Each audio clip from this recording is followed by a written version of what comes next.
گناہ کی علامت یہ کہ وہ بات تمہارے دل میں کھٹکتی رہے. سبحان اللہ. یہ اس دل کی بات ہے جو واقعی دل ہو، جو زن آلود نہ ہوا ہو، جو زن آلود نہ ہو. جب آدمی کا دل، اللہ ہمیں صاف دل نصیب فرما دے، تو پھر گناہ کی ایک علامت یہی ہے کہ اگر گناہ ہو جائے تو اندر دل کھٹکنے لگتا ہے، تکلیف محسوس کر.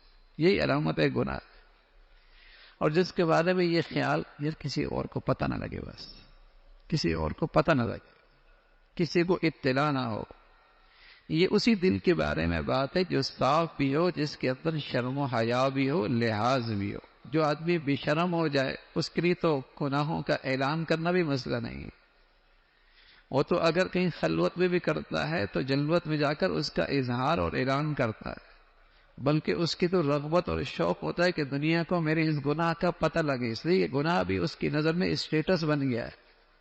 اس دل کی بات نہیں، اس دل کی بات ہے جسے اللہ نے صاف اور پاکیزہ دل عطا فرمایا ہے اور شرم و حیا کا دولت عطا فرمائی ہے.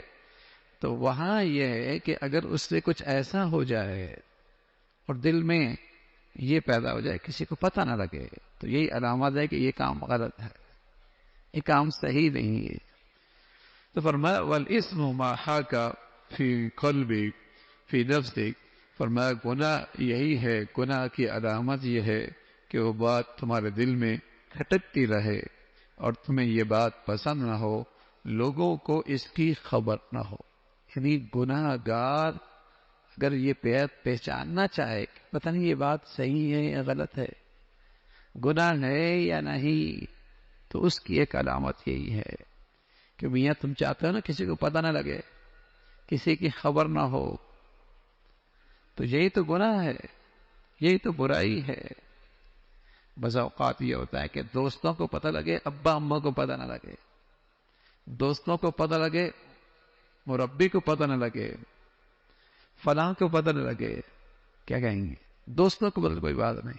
یعنی چونکہ دوستوں کے ہاں شرم و حیا ختم ہو گیا، بڑوں کو کچھ لحاظ موجود ہے، انہیں پتہ نہ لگے، اس کا مطلب گناہ ہے، غلط کام ہے نا، اچھی چیز نہیں ہے. اور اگر پورے طور پہ شرم و حیا ہو کہ اللہ سے حیا کرتا ہو، سبحان اللہ، تو پھر تو خلوتیں بھی بڑی پاکیزہ ہو، پھر تو خلوتیں بھی بڑی پاکیزہ ہو جائیں جب حیا ختم ہو جاتا ہے. سبحان اللہ کے نبی صلی اللہ علیہ وسلم نے بتایا کہ سارے اللہ کے نبی صلی اللہ علیہ وسلم نے اور سارے پیغمبروں کا ایک ارشاد ہے، سارے پیغمبروں کا فرمایا کرتے تھے اذا فاتک الحیاء ففعل ما شئت. جب آدمی کے اندر سے حیا ختم ہو جائے نا، پھر یہ کچھ بھی کر سکتا ہے، پھر اس سے کوئی چیز بعید نہیں ہے، کوئی چیز بعید. حیا نہ رہی، یہ ایک پردہ ہے، یہ اندر کا ایک پردہ ہے، یہ اندر ہے نا. سبحان اللہ. آدمی بہت ساری کمزوریوں سے یہ اندر کی طاقت اسے بچا لے گی. زبان بے حیائی کی بات نہیں کرتی، کوئی ایسا انداز جو حیا سے عاری ہو اس سے سرزد نہیں ہوتا، کوئی ایسا کام جو بے حیائی کا ہو اس سے محفوظ رہتا. اور جب یہ ختم ہو جائے کہ کچھ بھی کر سکتا ہے، کچھ بھی کہہ سکتا ہے. تو پیارے رسول صلی اللہ علیہ وسلم نے فرمایا کہ گناہ کی علامت یہ ہے کہ تمہارے دل میں وہ بات کھٹکتی رہے اور تمہیں یہ بات پسند نہ ہو کہ لوگوں کو اس کی خبر ہو. اللہ رب العزت یہ دونوں خوبیاں نصیب فرما دے اور اس درجے کا ایمان اور اس درجے کے دل کی پاکیزگی نصیب فرمائے. اللہ عمل کے توفیق.